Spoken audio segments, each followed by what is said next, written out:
Nah, kalau kemarin kan kita udah bikin peraturan. Kalau peraturan itu berarti kalau kalian melanggar, kalian dapat hukuman, gitu kan? Nah, kalau keyakinan kelas itu kita semacam bikin peraturan kelas, tapi menggunakan bahasa atau kalimat yang positif. Kalimat positif itu seperti apa sih contohnya? Nah, contohnya kalimat positif itu, kalau tadi kan ada katanya dilarang main bola di jam bukan jam pelajaran olahraga. Jadi itu kita rubah dengan kalimat positif. Kalimat positif itu tidak boleh ada kata dilarang. Kira-kira gimana kalau nggak boleh ada kata dilarang? Ya, gimana kira-kira? Ada yang punya ide nggak? Gimana kira-kira kalau nggak ada kata dilarangnya? Ya, main bola hanya di jam olahraga. Atau misalnya gini, dilarang buang sampah di kelas. Kalimat positifnya kira-kira gimana? Kalau hasil dari dilarang buang sampah di kelas tuh biar apa coba? Biar bersih. Berarti apa nih kira-kira kalimat positifnya? Buanglah sampah pada tempatnya, boleh. Apa lagi? Lagi nggak? Atau yang piket? Dilarang bolos piket. Gunanya kita piket itu apa? Menjaga kebersihan. Oke, menjaga kebersihan. Berarti kalau kalimat positifnya menjaga kebersihan kelas. Paham ya? Keyakinan kelas itu sesuatu hal yang kalian lakukan tapi berasal dari dalam diri kalian sendiri. Yang ada di kelas 6A ini. Paham nggak? Udah kebayang belum? Keyakinan kelas itu kayak gimana? Udah kebayang?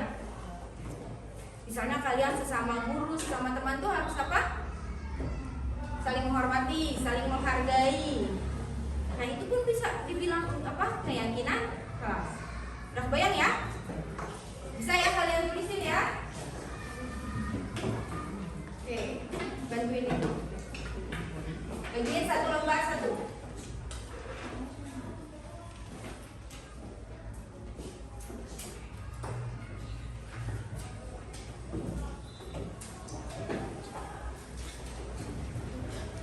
Yang sambil muter nggak apa-apa ini.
kalian tulis itu mungkin ada yang sama kan pasti dengan temennya.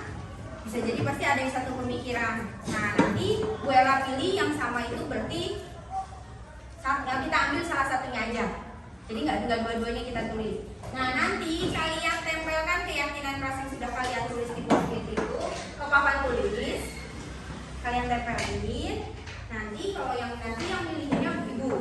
Yang udah kita pilih nanti kita taruh di kertas yang putih itu. Tapi untuk sekarang kalian tempelinnya di whiteboardnya ya, di papan tulisnya. Oke, dari barisan sini dulu biar tertib yuk. Dari barisannya Yasir dulu. Nanti udah Yasir, barisan Yasir, barisan Ibnu, baru selanjutnya.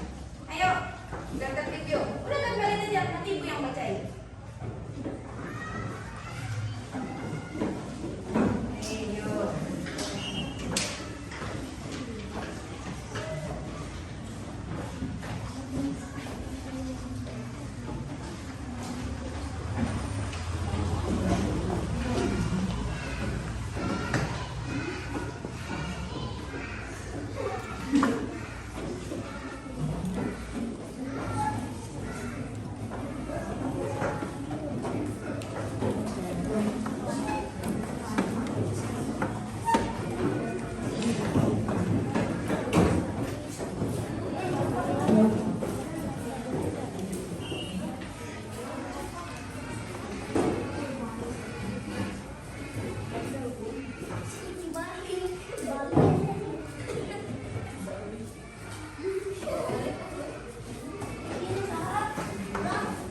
Kenapa?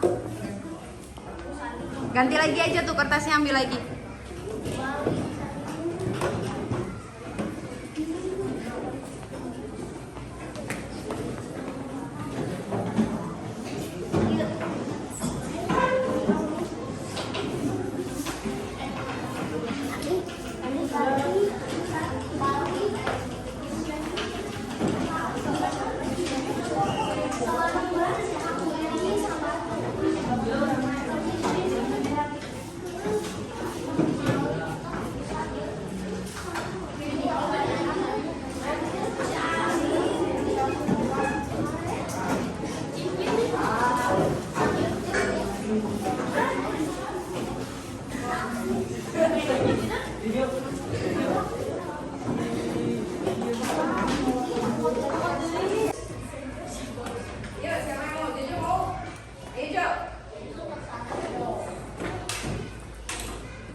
Baca, ada yang sama nggak? Tempel, kalau ada yang sama udah tempel. Ada yang sama nggak? Bacain dulu. Bacain ke depan dulu. Kalau bisa di depan, sampai depan nggak apa-apa. Aja bacain di depan teman-teman. Kelas yang bersih, kelas yang tidak ribut saat jam pelajaran, kelas yang isinya saling menghormati, mau itu guru atau teman kita, kelas yang kompak, kelas yang mau diajak kerjasama. Ada yang sama nggak kira-kira dengan kelas yang bersih, kelas yang tidak? Nggak boleh ada kata tidak ya. Kan tadi harus kalimat positif. Jadi jangan ada kata tidak, jangan ada kata dilarang. Oke, ada lagi nggak? Kenapa? Ada kata tidak. Oke, coba yang lain. Ada yang sama lagi nggak? Menjaga lingkungan kelas dan lingkungan sekolah, menghormati yang lebih tua dan menghargai yang lebih muda. Oke, dari perempuan, dari mama depan. Oke, dari perempuan, dari mama depan. Ayo, ayo dia.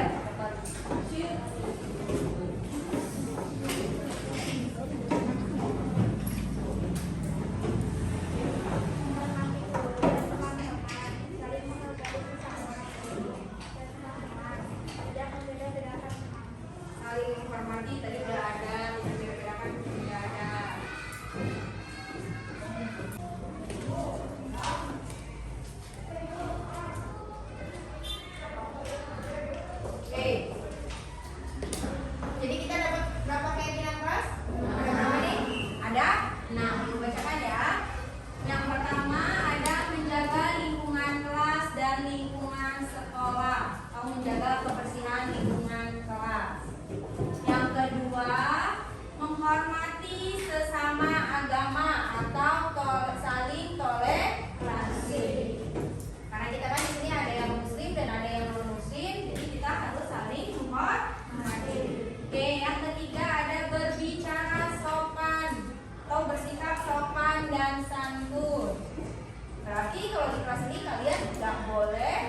berkata kasar, berbicaranya yang sopan, menggunakan bahasa yang baik, bukan bahasa yang kasar. Oke. Nah, ini menjaga ketertiban kelas. Berarti kalau menjaga ketertiban kelas, kalian gak boleh apa? Berisik, gak boleh ngobrol. Oke, di sini lagi bermain bola saat jam pelajaran.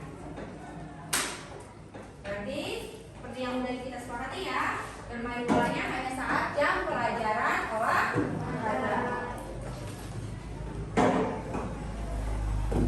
Mematuhi atau melaksanakan peraturan sekolah. Mematuhi melaksanakan peraturan sekolah itu semacam kalian pakai seragam yang rapi, sesuai dengan jadwalnya. Hari Senin kalau lagi merah putih berarti kalian pakai merah putih. Bukan ketika Senin kalau kalian pakai baju pramuka, itu berarti tidak sesuai dengan aturan. Oke, sampai sini untuk keyakinan kelas kalian paham? Nah, dari keyakinan kelas yang udah kita dapetin itu harus kalian tanamkan dalam diri kalian. Harus kalian yakini karena ada nilai-nilainya di situ. Seperti tadi, saling menghargai sesama agama, saling menghargai antar umat beragama. Berarti kan kalian nilai yang ada di situ itu ada nilai toleransi. Berarti harus kalian yakini, oh saya harus toleransi dengan teman saya yang non-muslim. Seperti itu ya. Paham ya? Sepakat untuk kita jalankan keyakinan kelasnya? Sepakat? Oke. Kalau kalian udah sepakat, kalian nanti ke depan tanda tangan di sini, tulis nama kalian. Bisa tanda tangan? Bisa.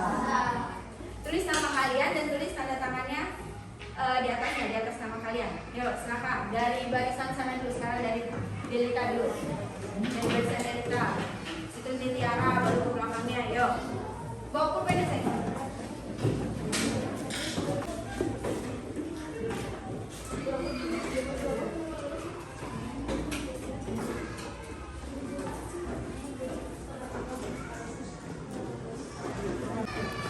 Kesepakatan atau keyakinan kelas yang sudah kalian tentukan, sudah kalian jawab, dan kalian sudah tanda tangan begini, artinya kalian semua sepakat.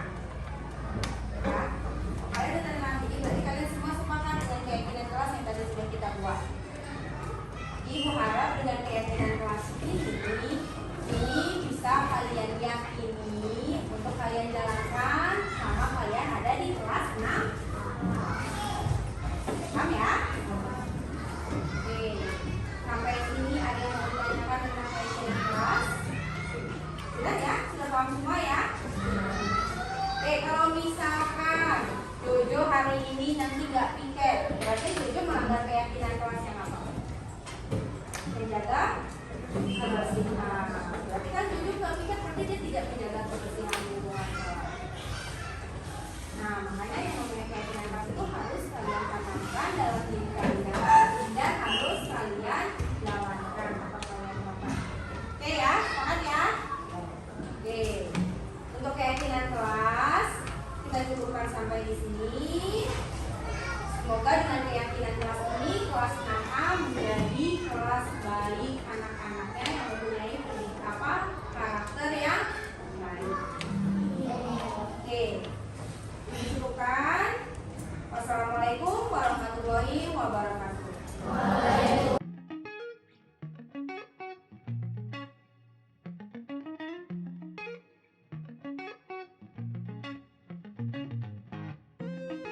Selamat siang Bapak Ibu semua.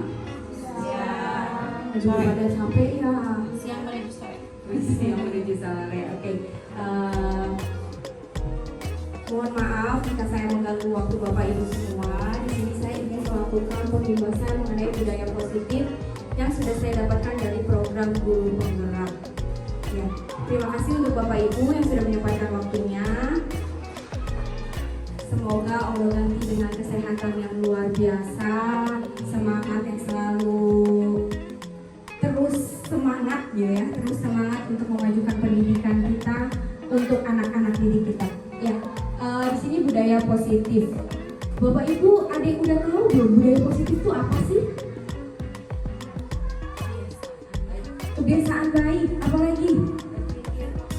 Berpikir positif, apalagi? Budaya positif. Mungkin agak asing kali ya, mungkin kita dengar positif itu ya pasti hal-hal baik gitu. Tapi apa sih budaya positif di sini? Oke, budaya positif di sekolah ialah nilai-nilai keyakinan atau kebiasaan di sekolah yang berpihak pada murid agar murid dapat berkembang menjadi pribadi yang kritis, penuh hormat dan tanggung jawab. Nah, budaya positif di sini diyakini mampu menciptakan kolaborasi antar warga sekolah jika terlaksana dengan baik. Jadi kita memang harus berkolaborasi kalau untuk menciptakan budaya positif. Nah, dari budaya positif ini akan memunculkan dan mengembangkan nilai-nilai positif yang dimiliki oleh murid dan akan menciptakan pribadi yang berkualitas dan berkarakter sesuai profil pelajar Pancasila. Oke, kita lanjut. Nah, di sini ada konsep dasar budaya positif. Ada perubahan paradigma belajar, disiplin positif, kebutuhan dasar manusia, motivasi perilaku manusia, posisi kontrol, keyakinan kelas, dan segitiga restitusi. Di sini inilah konsep dasar budaya positif ini yang akan saya sampaikan kepada Bapak Ibu. Ya, di sini perubahan paradigma belajar. Perubahan paradigma belajar merupakan pergeseran antara stimulus respon menjadi teori kontrol. Pembelajaran dirancang berdasarkan prinsip pembelajaran yang berpihak pada murid dan berdiferensiasi sehingga setiap murid akan belajar sesuai dengan kebutuhan dari tahap perkembangannya untuk menjadi manusia yang bisa meraih keselamatan dan kebahagiaan yang setinggi-tingginya di masa depan nanti. Nah, Bapak Ibu, perubahan paradigma belajar di sini ini harus kita terapkan. Kita harus menciptakan proses pembelajaran yang berpihak pada murid. Jika selama ini Bapak Ibu membuat pembelajaran itu hanya terfokus pada kurikulum atau hanya terfokus pada hasil belajar, itu semua salah. Tapi harus fokus utama kita adalah berpihak pada murid. Kemudian kita pun harus menciptakan pembelajaran yang berdiferensiasi. Di sini juga kita harus menciptakan pembelajaran yang sesuai kebutuhan anaknya. Jangan mentang-mentang anak satu kan masih belum paham ya. Harus kita kasih sesuatu hal yang memang mereka kan abstrak.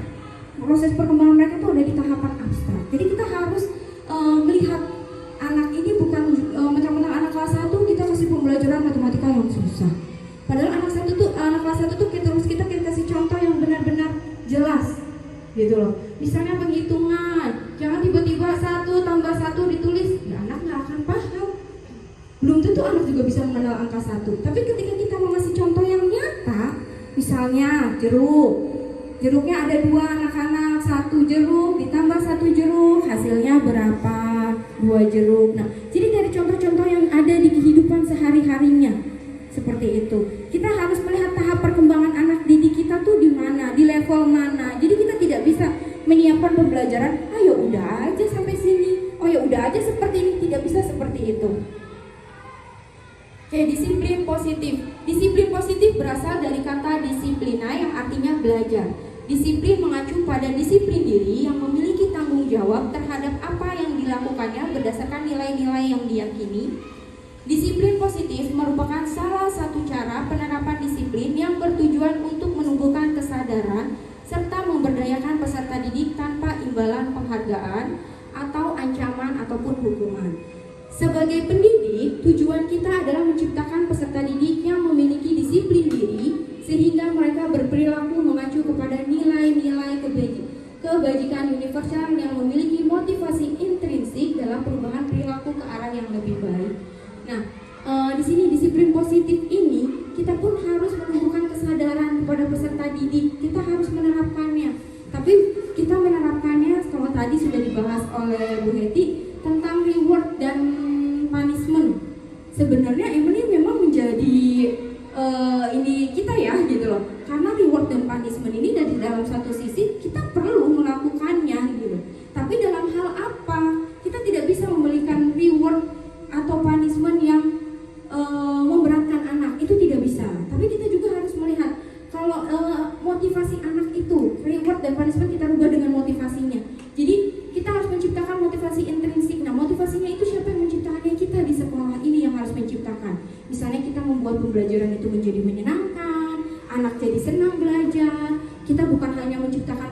pembelajaran yang fokusnya ceramah, gurunya aja yang ngomong, tapi anak tidak aktif, anak diam, kan itu menciptakan anak tuh jadi ngantuk, jadi malas belajar gitu.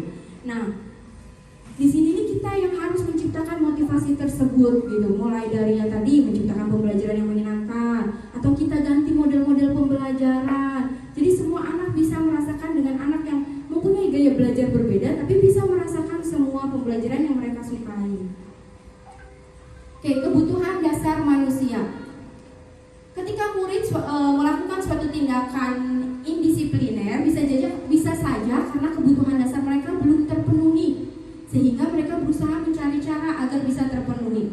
Nah, Bapak Ibu semua, jadi ketika anak kita melanggar peraturan di sekolah, anak kita berbuat kesalahan, itu kita jangan langsung menghukum mereka, tapi kita lihat dulu apa sih yang membuat mereka itu melakukan hal itu. Karena ini nih, ada 5 kebutuhan dasar manusia: penguasaan, kasih sayang dan rasa diterima, kebebasan, kesenangan, dan bertahan hidup. Terkadang anak-anak di sekolah kita kebanyakannya memang kekurangan kasih sayang ya. Apalagi ada juga kalau anak yang dia korban broken home, itu kan mereka kurang kasih sayang. Terkadang anak-anak yang seperti inilah yang sering melakukan kesalahan. Tapi kita tidak boleh langsung menjudge mereka salah. Kita harus cari tahu dulu kesalahan mereka ini karena apa sih? Mereka melakukan kesalahan itu atas dasar apa? Pasti sesuatu yang mereka lakukan itu punya alasannya. Yang keempat adalah motivasi perilaku manusia. Setiap perilaku salah atau tindakan indisipliner yang dilakukan oleh murid kita pasti punya motivasi tertentu yang terbagi menjadi 3, yaitu 1, untuk menghindari ketidaknyamanan atau hukuman. Yang kedua, untuk mendapatkan imbalan atau penghargaan. Yang ketiga, motivasi yang paling baik adalah untuk menjadi orang yang mereka inginkan dan menghargai diri sendiri dengan nilai-nilai yang mereka percayai. Nah, yang tadi itu Bapak Ibu, motivasi itu bisa karena kita kebiasaan memberikan punishment atau reward. Jadi anak tuh termotivasinya ya, karena saya nggak mau dihukum, jadi saya melakukan hal ini gitu. Ada yang seperti itu. Kemudian ada karena mereka mendapatkan penghargaan. Kalau saya datang pagi bakal dikasih permen sama ibu guru atau apapun. Nah, jadi itu jadi motivasi. Tapi memang yang lebih baiknya itu motivasi itu hadir dari dalam diri anak tersebut. Ya dengan cara apa? Ya tadi itu kita dengan menciptakan pembelajaran yang menyenangkan. Jadi kita harus membuat anak itu senang datang ke sekolah gitu loh. Jangan ini kita membuat anak jadi malas datang ke sekolah. Ya karena pasti anak-anak belajar sama ibu ini kurang enak, gini, gitu, tugasnya banyak, ini itu. Nah makanya agar tercipta motivasi intrinsik dari anak ini, ya dari kitanya loh yang harus menciptakan. Kita harus menciptakan pembelajaran yang berpihak pada murid, anak-anak senang datang ke sekolah, sebenarnya seperti itu. Dari tindakan yang didasari motivasi-motivasi tersebut, maka seorang guru akan memberikan respon kepada muridnya yang dikategorikan menjadi konsep disiplin identitas gagal dan konsep disiplin identitas sukses. Konsep disiplin identitas gagal mencakup 2 tindakan, yaitu memberikan hukuman dan penghargaan. Yang dimaksud dengan hukuman adalah bentuk pengendalian perilaku seseorang yang bersifat memaksa dan menyakitkan. Sedangkan penghargaan adalah bentuk pengendalian perilaku seseorang dengan suatu imbalan benda atau peristiwa yang diinginkan. Kemudian konsep disiplin identitas sukses mencakup 2 tindakan, yaitu konsekuensi dan restitusi. Yang dimaksud dengan konsekuensi adalah bentuk pengendalian perilaku seseorang yang membutuhkan proses stimulus respon, sedangkan restitusi adalah proses menciptakan kondisi bagi murid untuk memperbaiki kesalahan sehingga mereka bisa kembali pada kelompoknya dengan karakter yang lebih kuat. Nah, di sini kita perlu sekali adanya restitusi. Restitusi di sini memang tujuannya untuk agar anak-anak itu bisa kembali dengan karakter yang lebih kuat. Di sini ada perbedaan hukuman, konsekuensi, dan restitusi. Jika hukuman itu tidak terencana atau tiba-tiba, murid tidak tahu apa yang akan terjadi atau tidak dilibatkan, bersifat satu arah, atau hukuman berupa fisik atau psikis. Konsekuensi ini di sini adalah terencana atau disepakati sesuai peraturan. teori tetap dibuat tidak nyaman, sikap guru selalu memonitor murid. Restitusi, proses menciptakan kondisi bagi murid untuk memperbaiki kesalahan. Proses kolaboratif yang mengajarkan murid untuk mencari solusi sendiri. Jadi kalau hukuman kan kita langsung satu arah ya, tiba-tiba anak berbuat salah langsung kita hukum tanpa kita mendengarkan alasan mereka. Nah, kalau konsekuensi di sini adalah kita sudah sepakati, misalkan jika kamu terlambat maka kamu akan dihukum lari lapangan misalkan. Nah, di sini tetap anak tuh tidak nyaman, kan kita belum tahu anak terlambat bisa jadi karena macet atau hak dan lain sebagainya. Terus kalau restitusi di sini adalah proses menciptakan kondisi bagi murid untuk memperbaiki kesalahan. Jadi kita tuh kalau murid berbuat salah, kita harus tanyakan dulu alasan mereka apa. Kenapa mereka melakukan kesalahan tersebut? Kita cari tahu dulu. Jangan kita langsung menjudge kasih hukuman. Tapi lebih baik kita harus memberikan keyakinan pada mereka atas kesalahan mereka itu. Jadi mereka sadar gitu loh dengan kesalahannya, tapi dengan cara keyakinan yang kita buat. Oke, yang kelima ada posisi kontrol guru. Budaya positif juga bisa diwujudkan dengan memiliki posisi kontrol terbaik sebagai seorang guru dalam merespon tindakan indisipliner murid. Posisi kontrol tersebut dibagi menjadi 5, yaitu penghukum, pembuat merasa bersalah, teman, pemantau, dan manajer. Dalam hal ini posisi manajer yang dianggap sebagai posisi kontrol yang terbaik, ideal dan untuk diterapkan. Jadi posisi kontrol guru di sini nih, kita tidak boleh menjadi guru yang sebagai penghukum. Penghukum di sini ya apa-apa baru anak murid bikin salah langsung dihukum. Contohnya seperti itu. Atau kita posisi kontrolnya pembuat merasa bersalah. Jadi kita tuh kamu tuh ya, jadi marah-marah gitu kalau ada anak bikin salah. Kitanya tuh marah-marah dengan bahasa-bahasa yang tidak seharusnya gitu. Akhirnya anak anak tuh merasa bersalah gitu. Nah, itu di situ adalah posisi membuat merasa bersalah. Kemudian posisi teman juga ini tidak kurang ya.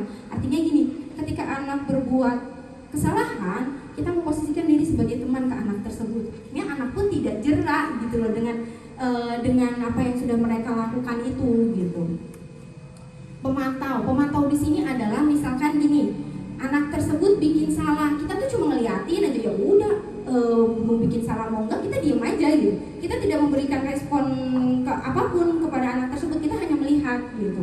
Nah, di sini posisi sebagai manajer. Manajer di sini adalah kita yang mengatur. Dalam artian kita mengingatkan kepada anak, maksudnya mengingatkan dalam artian dengan cara yang baik. Nanti ada dengan cara segitiga restitusi. Nah, di sini kita harus memberikan pemahaman kepada anak bahwa mereka telah membuat kesalahan, tapi dengan tidak membuat anak tersebut merasa bersalah atau anak tersebut dengan tidak kita berikan hukuman, tapi memang dengan kata-kata yang memang kita berdialog langsung lah dengan anak tersebut gitu. Nah, ini ada contoh-contoh kata-katanya terkait yang tadi ya, sebagai penghukum, pembuat orang merasa bersalah, teman, pemantau, dan manajer. Jadi kalau penghukum kan langsung menghardik ya, yang tadi membuat merasa bersalah.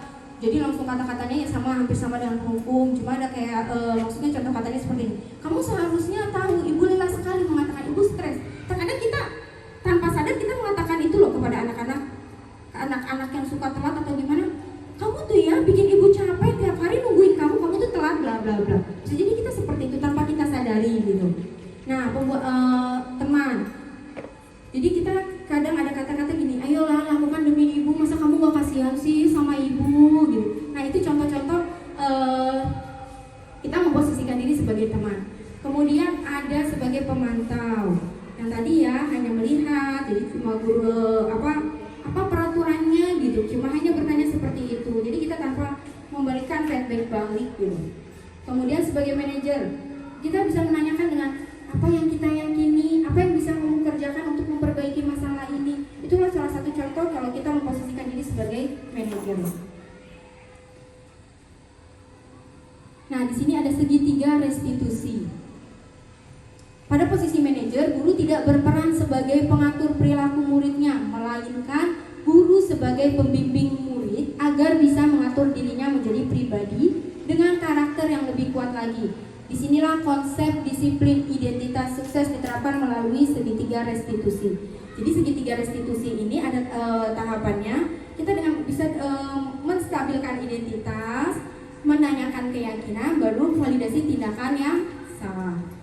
Validasi tindakan yang salah dan menanyakan keyakinan. Maaf tadi kebalik. Nah, di sini keyakinan kelas.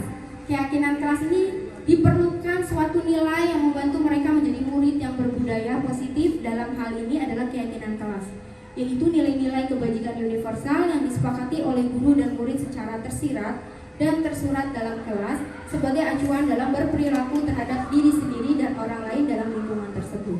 Nah, keyakinan kelas di sini adalah kita dengan cara kita tanyakan dulu pada anak-anak. Anak-anak kan juga belum paham ya keyakinan kelas itu seperti apa sih gitu. Nah, untuk kelas saya, kelas 6A kemarin sudah menjalankan di tahun pelajaran baru. Saya menanyakan pada anak-anak, anak-anak mau peraturan seperti apa sih? Mereka ada yang bilang, tidak boleh buang sampah di kelas bu, tidak boleh terlambat bu, tidak boleh ngobrol bu, macam-macam. Nah, itu kan anak-anak kan hanya kebanyakan mengenalnya dengan bahasa dengan kata tidak. Nah, dari sini kita rubah menjadi kata positif.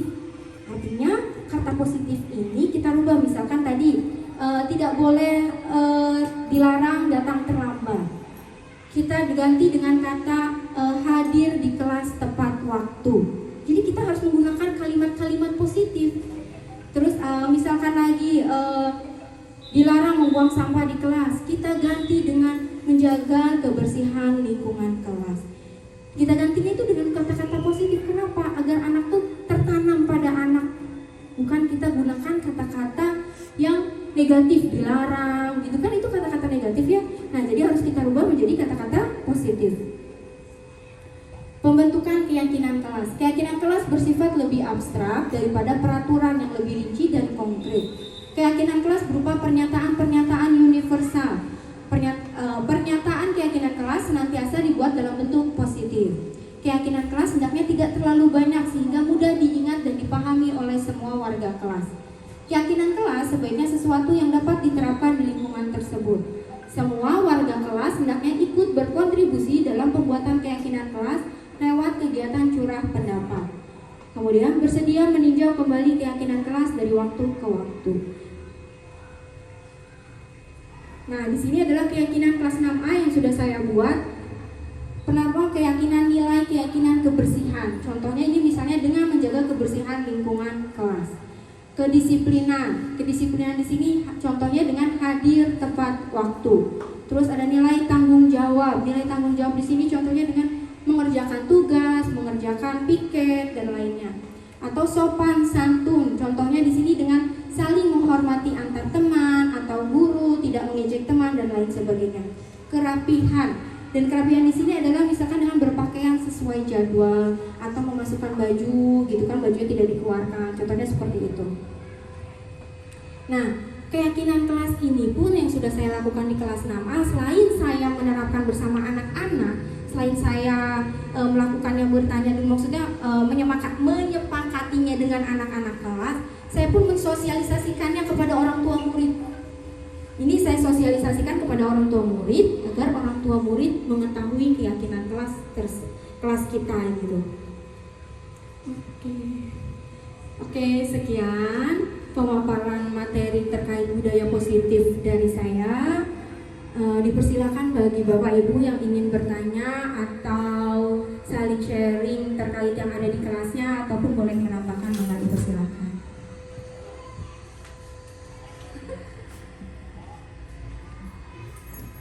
Oke, Bi. Nyampe nggak? Nggak usah. Berdiri ya.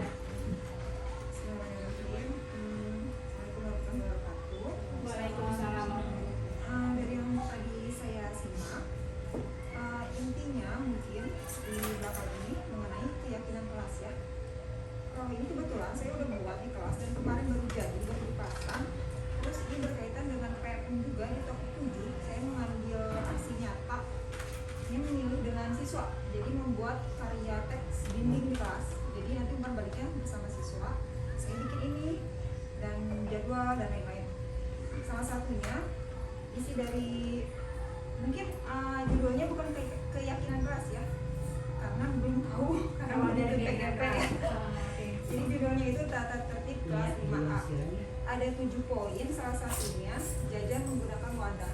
Kata-kata negatif sudah saya hilangkan karena saya udah punya anak 3 ya, belajar parenting gitu. Jadi emang usahakan mengurangi kata-kata negatif, jangan, tidak boleh gitu. Saya sudah pernah terapkan gitu. Nah, salah satunya jajan menggunakan wadah. Tapi yang tadi saya dengar dari Bu Ella, itu sebelum membuat keyakinan kelas berdiskusi dengan orang tua. Jadi mengundang orang tua untuk kesepakatan lah gitu. Nah itu tuh apakah emang perlu harus atau tidak apa-apa, tidak usah. Sebab kalau saya hanya dengan siswa aja gitu.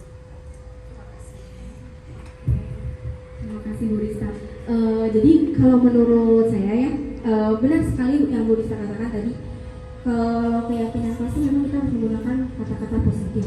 Karena kalau kata-kata negatif itu justru jadi kayak anak tuh malah tertanam gitu ya. Nah, justru kalau kata-kata positif itu anak tuh jadi kayak termotivasi untuk melakukannya. Nah, di sini apakah perlu keyakinan kelas itu disampaikan gitu ya kepada orang tua atau kita berdiskusi dengan orang tua? Nah, kalau menurut saya pribadi sangat perlu sekali orang tua mengetahui keyakinan kelas kita tuh apa. Karena gini, ketika orang tua sudah mengetahui keyakinan kelas kita tersebut gitu, orang tua pun jadi dapat mendorong atau dapat mengingatkan anak kita gitu bahwa ada keyakinan kelas yang sudah disepakati gitu kan. Kayak contohnya tadi kalau di kelas Bu Rista membawa wadah saat jajan istirahat ya, maksudnya tidak boleh untuk mengurangi kantong plastik gitu ya, untuk mengurangi sampah plastik, jadi kita membawa wadah saat jam istirahat. Nah, kita tuh harusnya menyampaikan lah kepada orang tua, wadah ini kita gunakan untuk apa sih gitu. Kalau ada kerjasama antara guru dan orang tua ini jadinya enak. Jadi wadah pun bisa, misalkan kita simpan di sekolah kan, jadi orang tua juga mengingatkan ya kepada anaknya untuk wadahnya wadahnya dicuci gitu. Kan bisa jadi anak tuh wadahnya nggak dicuci gitu kan. Nah, atau lagi kan kita bisa menyiapkan ke orang tua wadahnya diganti lagi setiap berapa kali sekali, atau kita jadi bisa menyiapkan kepada anak-anak untuk membawa bekal minum. Contoh konkretnya lah seperti itu gitu. Jadi memang diperlukan sekali orang tua tuh mengetahui keyakinan kelas yang kita sepakati itu gitu. Oke, ada yang lain atau ada yang mau menambahkan?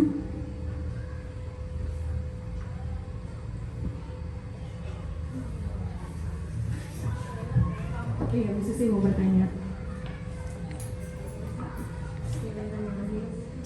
Bu Ella, ini mah sharing aja ya.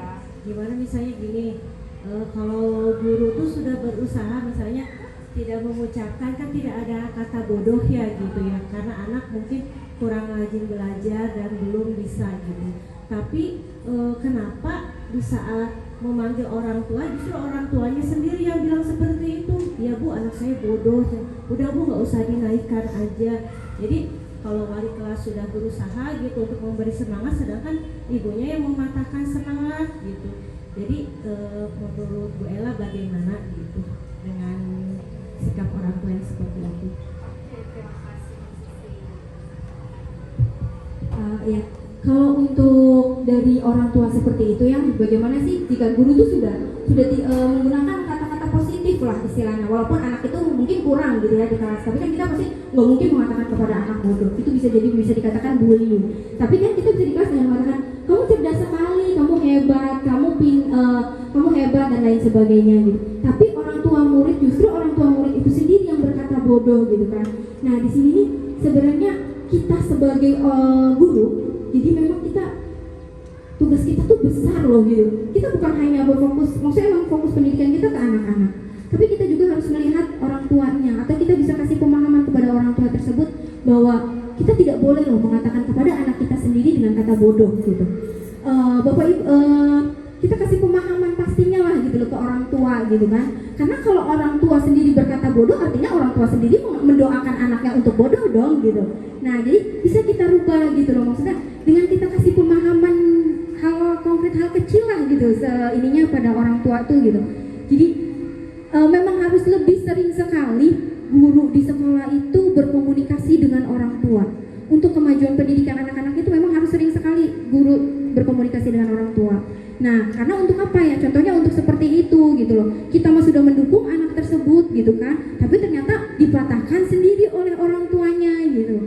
Nah, cara salah satunya kita coba mendekatkan diri dulu lah pada orang tuanya. Kita jalin hubungan emosional dengan orang tuanya, dalam artian hubungan emosionalnya dalam hal positif ya, untuk kemajuan pendidikan anaknya gitu. Jadi kita kasih pemahaman-pemahaman, karena terkadang orang tua tuh apalagi di lingkungan sendiri, di lingkungan sekitar kita, mohon maaf gitu, memang mungkin pendidikannya kurang atau pengetahuannya kurang gitu. Kita bisa saling mengingatkan, atau kita bisa berbagi artikel-artikel tentang parenting yang baik kepada orang tua dengan share di grup, atau dengan mengajak orang tua diadakan perkumpulan orang tua misalkan sebulan sekali atau 3 bulan sekali untuk melihat perkembangan anaknya, untuk ya salah satunya untuk seperti itu gitu. Kita memberikan pemahaman yang baik pada orang tua seperti itu khusus ini. Ada yang mau nambahkan Bapak Ibu?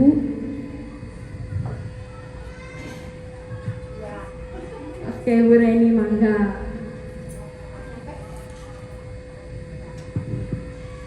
Ya, bismillahirrahmanirrahim. Betul ya, Bu Ella, ini mah berdasarkan pengalaman. Jadi apa yang harus kita lakukan? Mungkin segala sesuatunya dimulai dari sekolah. Kalau hati nurani sih nyari orang tua ya.